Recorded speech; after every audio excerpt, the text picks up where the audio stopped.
আজকে হাসব্যান্ডকে বললাম বাসায় কিন্তু আম শেষ হয়ে গেছে। তো সে শুনে বলল, "তুমি একটু থাকো, আমি বাহির থেকে আসতেছি।" আমি তো ভাবলাম যে সে এমনি হয়তোবা বাহিরে ফ্রেন্ডদের সাথে ঘুরতে গেছে। কিন্তু দেখেন কিছুক্ষণ পরে এক ক্রেস আম নিয়ে সে হাজির হলো।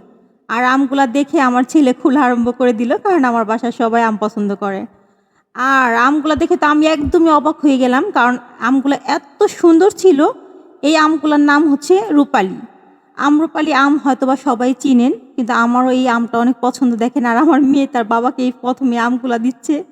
আমরা তো আমগুলা দেখে খুবই খুশি। আর আসলে বাসার ভিতরে সবাই আম পছন্দ করি, যার কারণে আম শেষ না হতেই আম আমার বাসায় চলে আসে। দেখেন আমগুলা একদমই টাটকা ছিল আর ফরমালিন মুক্ত। অনেক ভাল লাগতেছে আমগুলা দেখে। তো আস্তে, আস্তে আমগুলা সব খাবো। আর এমনি তো আমরা সবাই আম প্রেমী, এটা তো সবাই জানেন। আমার অনেক ভাল লাগতেছে। এখানে কাঁচা পাকা আম আনা হইছে, কারণ আমগুলো আস্তে, আস্তে খাবো সেজন্যে।